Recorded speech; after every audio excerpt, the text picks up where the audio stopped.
I'm very excited to be speaking with Stewart here today.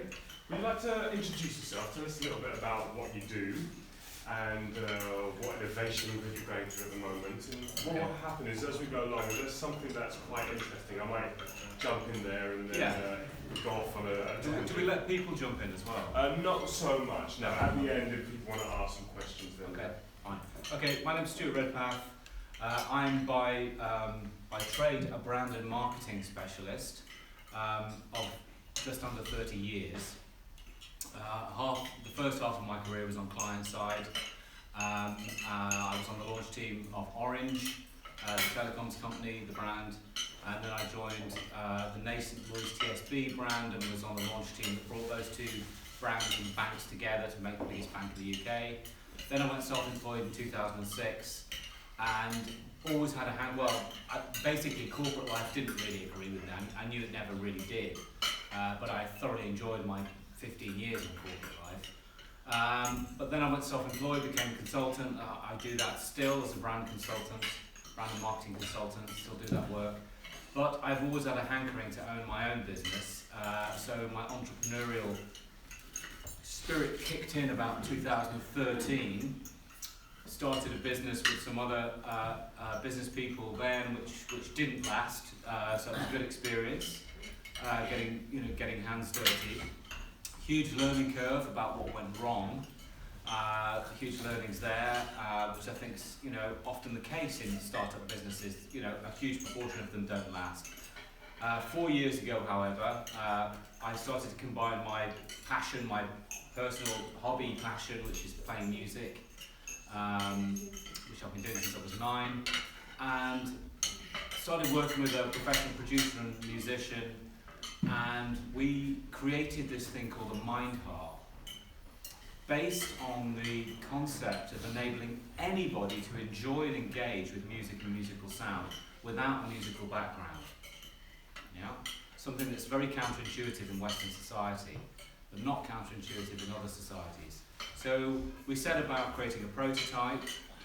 We decided to, with my marketing head on, decided to focus on a health and well-being space, which is dementia, where music is already a very well-established and powerful tool in the therapy of people living with dementia. So, what was it that drove you towards focusing on dementia? I wanted to focus the business. So we created this idea, this concept and a prototype.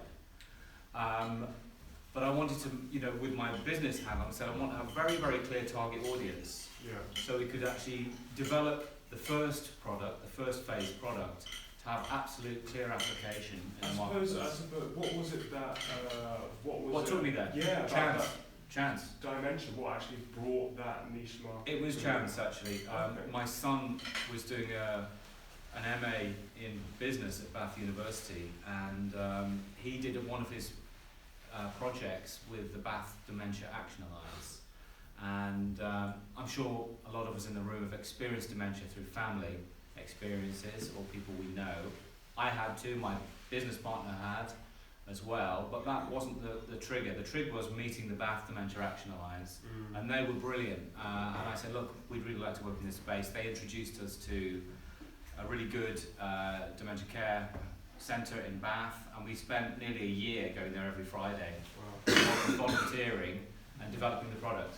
So the product was developed directly with the target audience, the first phase product. Because it's interesting, because I was in an elderly home not so long ago, and there was this guy that had whatever level of dementia it was, and you couldn't communicate with him at all, and his wife came down twice a week to sit with him, and he just sat there doing nothing. Yeah. And then we were talking about, he was a jazz drummer.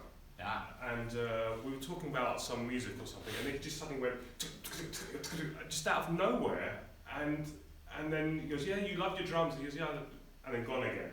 Yeah. And it's very interesting that the body was still holding the rhythms, and it was like this little passage that opened for a moment and completely there, and then gone again. So I'm very curious about how the music connects. Yes. What part? Do they know what part of the brain is? Yes, Mark and I have done a huge amount of background research and reading in the neuroscience of what is going on in the brain.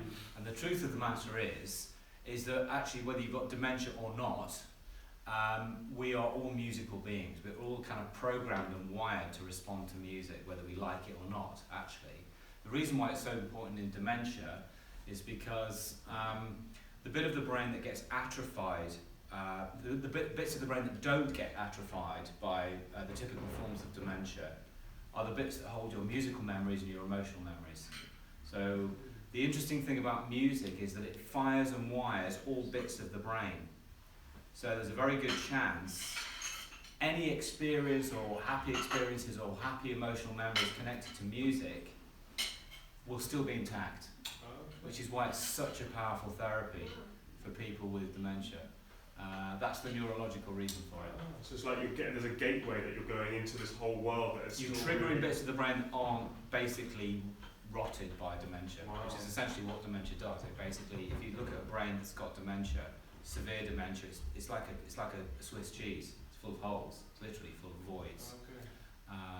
So, yeah. And then within those voids, there's still this wonderful creative gem that is. The voids tend to be more in the outer cortex. Okay. So your sort of strategic brain and your short-term memory brain as well, which is why memory is the thing that's lost.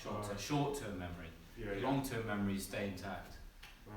Which is why there's a lot of stuff about reminiscence in music. So if you play, somebody in their 70s or 80s and you play them a bit of kind of Frank Sinatra or a bit of early rock and roll, they'll fire up.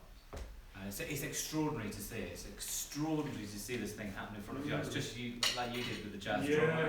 It's an amazing, powerful thing to see when people come alive again. Because it was interesting. A friend of mine works with elderly people through dance, and she experienced a very similar thing. Like people will be in a bed and they won't be moving. She'll come in and start dancing, and they're up out of the bed and they're moving. Yeah. And so physically they're often just fine. Yeah, and the rhythm thing gets going. Rhythm, obviously music and dance are so closely related. Yeah. I mean, once a person said to me, everything in life is rhythm. And even when we're speaking, our voice box is going in a rhythm state. Yeah. Our hearts are pounding in a rhythm. Everything is rhythm. Yeah. See, those musicians say it's frequency, by the way. Oh, okay. You're a dancer, but Yeah. We're close. Okay, yeah. It's funny when I talk to a musician when we create, and the timings are sometimes so different the way they do the beats. I'm like, there's 1, 2. What do you mean 1, 2? I don't know. I've never understood what that is. But there's a difference in the language of the communication, but the actual. The rhythm, the tempo, what do you say? Tempo. Yeah. It's the same thing we're feeling, just got a different language. Yeah, there are different languages. So, tribes. Yes.